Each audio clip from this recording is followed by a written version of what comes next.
We are back with another post-match reaction. Well.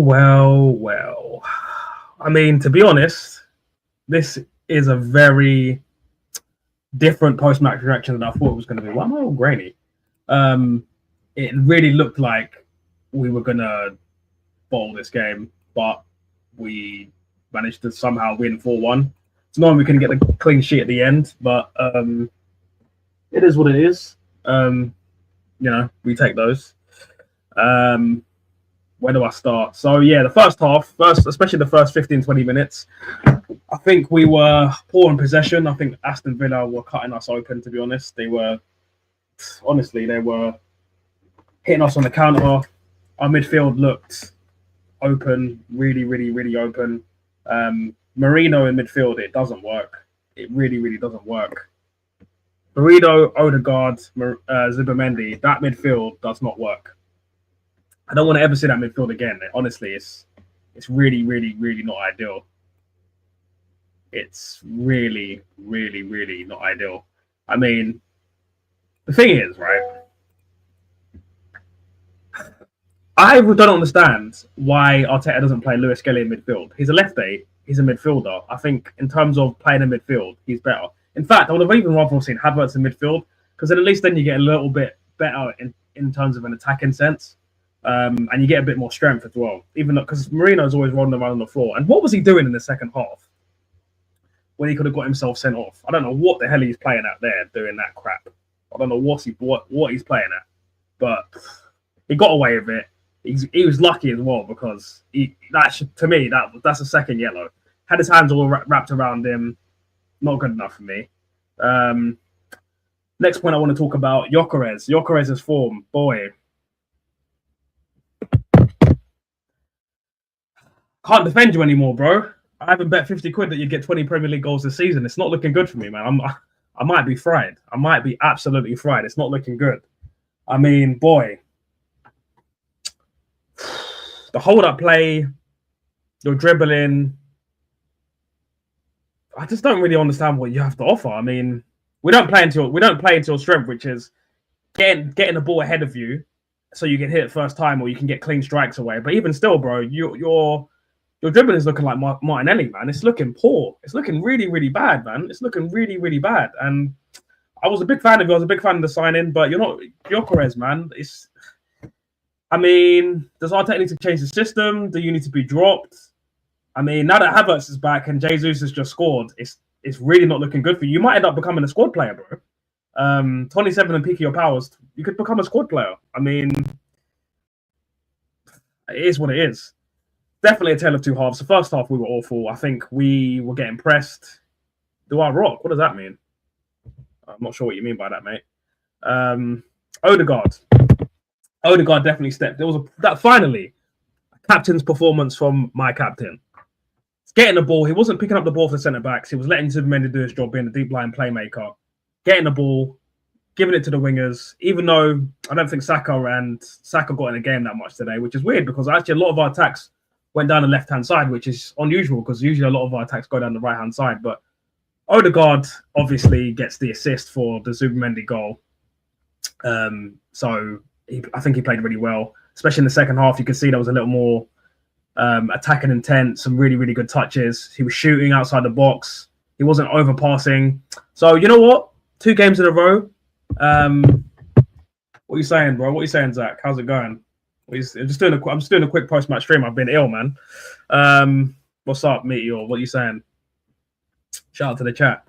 Yeah, I was just saying, man. Like Odegaard stepped up his form, got the goal last week. And yeah, like today he played really well. Got the assist for Zubimendi. I think it was a really smart finish from Zubimendi. I think Zubimendi was good as well. I'm not sure who my man of the match is, but I'll probably get to that later.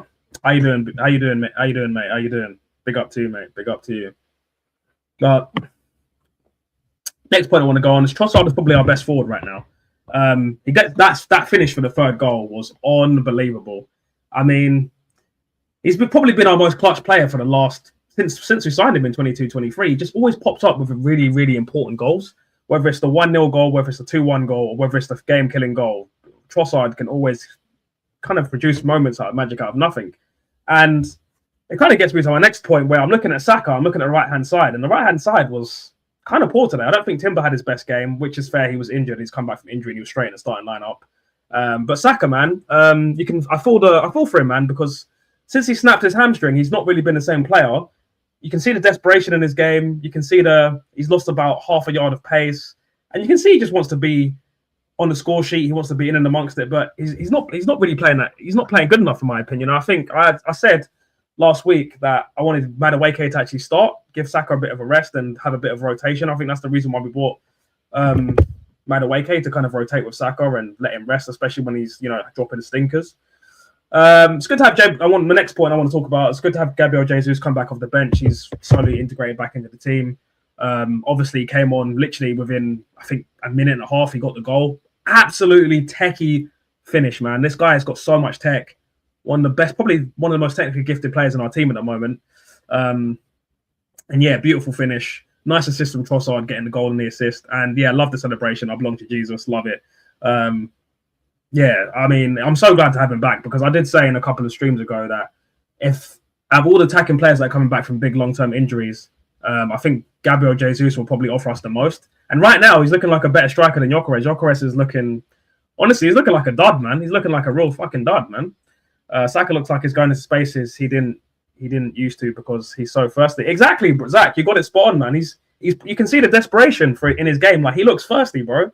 He looks thirsty. He's passing when he should shoot, and he's shooting when he should pass.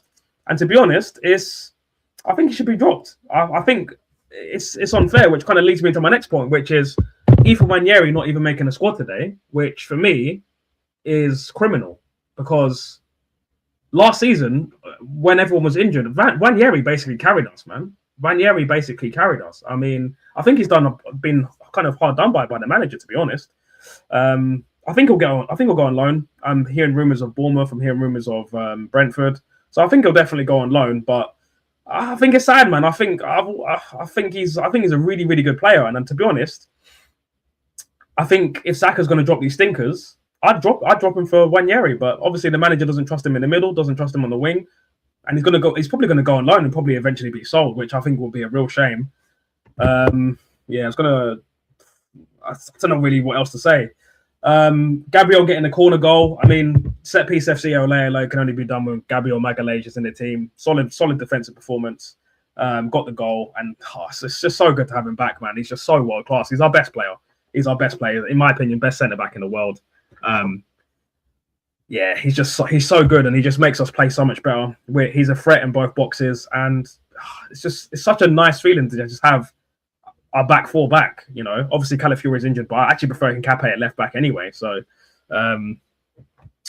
statement win 4-1 at home to Aston Villa. Obviously they beat us away at I always get the name of their stadium, but Villa Park. 2-1 Wembley, last minute goal. I said for me today, this is a must win. Anything but a win. I would have taken the 2-1, but anything but a win today would have been unacceptable. I'm glad we got all 3 points. It's a shame we didn't get to keep a clean sheet, but for me, it's a statement win. City play on New Year's Day, so it's over to City now to obviously close the gap for the title race. I think Aston Villa still win the title race, but that's obviously going to be a big blow. David Rice, world-class save. I don't know how the hell we saved that. Obviously, he didn't get to keep his clean sheet, which I think he deserved a clean sheet for that goal, for that save at the end. But my God, he's so good, man. I didn't realize he was this good. I mean, I wanted him before we had Aaron Ramsdale. I said, I think we should eventually pick him up, but then we actually got him, and I think he's been a bit of a revelation for us, to be honest. I think sometimes he has these weird moments where he's getting lobbed and stuff, but I think that's down to the manager's instruction. It's not really his ability per se, but yeah. And my last point before I wrap up this post-match reaction is Mikel Merino should never ever play in midfield for this club ever again. He offers absolutely nothing. Defensively, he's rubbish. Offensively, in midfield, he's rubbish. Up front, I think he's good, but in midfield, he is absolutely toilet. I mean, I just don't get what he does. Like, I'm looking at him, and I'm like, what does he do? He's not good. He doesn't pass the ball well. He doesn't move the ball quickly. He's slow. He turns like a crane. So, what's the point of playing in midfield? At the end of the day, I'd rather have just played Nordgaard. Actually, there is one more point I want to make before I wrap this up. Declan Rice. if Declan Rice is injured for a long amount of time in this team, we are cooked. That midfield got opened so much in the first half. I thought I was watching Bonnie Blues midfield, mate, because we were getting opened up nicely. Get well soon, Rice, because this team needs you. As far as I'm concerned, you're the real captain of this squad, and we need you to be back fit, be back strong, and do what you do: skate around, score goals, set pieces, drive the ball forward, and just be the class player that you are. I think that's it for my match reaction. I think I tried to decide on the man of match. I couldn't really decide on one, so I'm just going to probably just give it to Jesus just because he got the goal and loved the celebration. And he's been out for his last goal he scored was January 1st of this year, and he scored on the 30th. So it's literally been a year between both of his goals. And I think that goal was just quality. The touch, the finish, the celebration. I don't really think there was any one that really stood out. I think everyone really played well in the second half, so I'm just going to give it to Jesus just because of the goal and stuff and his injury, coming back from injury. But that's it for me, guys. I'm done. Like, comment, subscribe. See you later. Peace.